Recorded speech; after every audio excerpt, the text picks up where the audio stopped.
बाटला house की घटना देखकर सोनिया जी फूट फूट कर रो पड़ी है। मेरी माँ की आंसू की बात किए, मैं इसका जवाब देना चाहती हूँ। अरे रोना था तो शहीद मोहन शर्मा के लिए रोते, बाटला हाउस के आतंकवादियों के लिए रोना आता है। मेरी माँ के आंसू तब गिरे जब उनके पति को आतंकवादियों ने शहीद किया। कोई अधिकार नहीं है पूछने का। उन्होंने कहा कि पाकिस्तान के पास शरण में आने के बजाय कोई चारा ही नहीं था। आपने शरण दिया क्यों? आपकी आवाज को सुनने आ रही है प्रभात खबर इलेक्शन एक्सप्रेस। देखते रहिए प्रभात खबर इलेक्शन एक्सप्रेस। मैं सलमान खुर्शीद जी को भी याद करना चाहता हूं। एक बार मैंने बड़े सवेरे में नाश्ता करता था, टीवी पर उनको रोते हुए देखा। मुझे लगा क्या हुआ, कोई बड़ी घटना हो गई।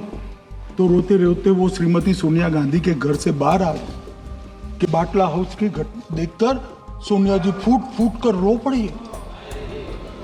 अरे रोना था तो शहीद मोहन शर्मा के लिए रोते, बाटला हाउस के आतंकवादियों के लिए रोना आता है। और मान्यवर हमें पूछते हैं कि आपने क्या किया। कोई अधिकार नहीं है पूछने का। आज गृह मंत्री जी ने इस बात पर उल्लेख किया।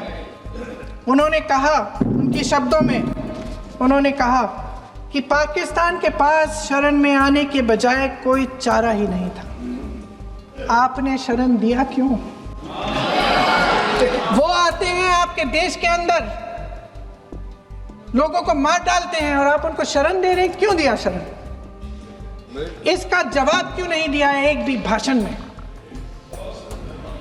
जैसे ये बात उठी, शरण की बात की, हमारे गृह मंत्री जी ने इतिहास में चले गए। नेहरू ने क्या किया, इंदिरा गांधी ने क्या किया, यहां तक कि मेरी मां के आंसुओं तक चले गए।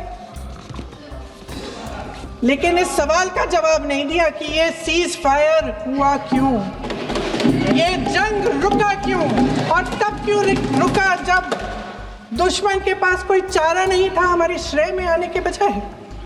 क्यों रुका ये जंग? इसका जवाब नहीं दिया। धन्यवाद। आप देंगे?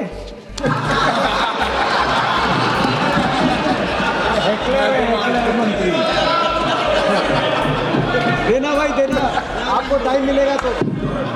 टाइम नहीं मिलेगा आपको शायद। वैसे महोदय, मेरी माँ की आंसू की बात किए, मैं इसका जवाब देना चाहती हूँ। मेरी माँ के आंसू तब गिरे जब उनके पति को आतंकवादियों ने शहीद किया, जब वे मात्र 44 साल की थी।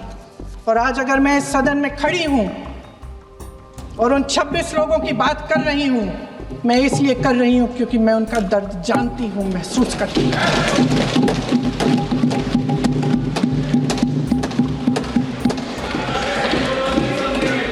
अध्यक्ष महोदय, मैंने कहा कि देश का नेतृत्व सिर्फ उपलब्धियों का श्रेय लेने से मजबूत नहीं होता। सफलता और विफलता दोनों की जिम्मेदारी लेने से बुलंद होता है। ये सोने का ताज नहीं है, कांटों का ताज है।